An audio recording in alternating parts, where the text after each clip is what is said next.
जळकोट तालुक्यात मान्सूनपूर्व पावसाने दमदार हजेरी लावल्यानंतर खरीप हंगामाच्या तयारीला आता वेग आला आहे। मृग नक्षत्राच्या आगमनासोबतच शेतकऱ्यांनी आता पेरणीपूर्व नियोजन सुरू केले असून खते आणि बियाणे खरेदीसाठी जळकोटच्या बाजारपेठेमध्ये मोठी गर्दी होताना दिसत आहे। कृषी निविष्ठा दुकानांमध्ये शेतकऱ्यांची लगबग वाढली असून अनेक शेतकरी पेरणीसाठी आवश्यक साहित्य खरेदी करत आहेत। मात्र यंदाच्या खताच्या किमतीत झालेल्या वाढीमुळे शेतकऱ्यांच्या खर्चात वाढ झाली असून त्यांना आर्थिक फटका सुद्धा बसत आहे।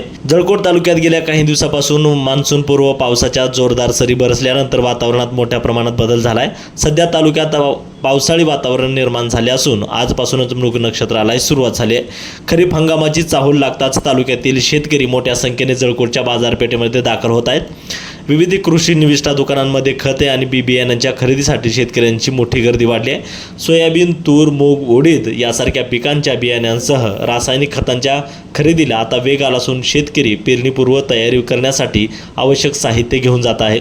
मात्र दरवर्षीच्या तुलनेत यंदा खताच्या किमतीत मोठी वाढ झाल्याने शेतकऱ्यांचं म्हणणे आहे तर वाढलेल्या दरांमुळे शेतीचा खर्च वाढला असून त्यांचा आर्थिक फटका शेतकऱ्यांना बसत आहे। जळकोट तालुक्यातील सर्व शेतकरी बांधवांना कृषी विभागाच्या वतीने आवाहन करण्यात येते की पेरणीची घाई करू नका। 100 mm पाऊस झाल्याशिवाय पेरणी करण्यात येऊ नये। त्याचप्रमाणे आपल्या सोयाबीन, तूर या पिकास बीज प्रक्रिया करूनच पेरणी करण्यात यावी।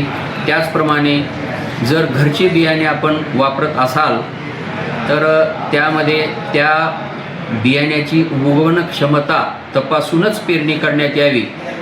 त्याचप्रमाणे आलनिनोच्या धर्तीवर आपण BBF यंत्राद्वारे पेरणी करण्यात यावी किंवा टोकन पद्धतीने पेरणी करण्यात यावी, जेणेकरून आपला जो पाऊस पडणार आहे तो जमिनीमध्ये मुरून आपल्या उत्पादनामध्ये वाढ होणार आहे।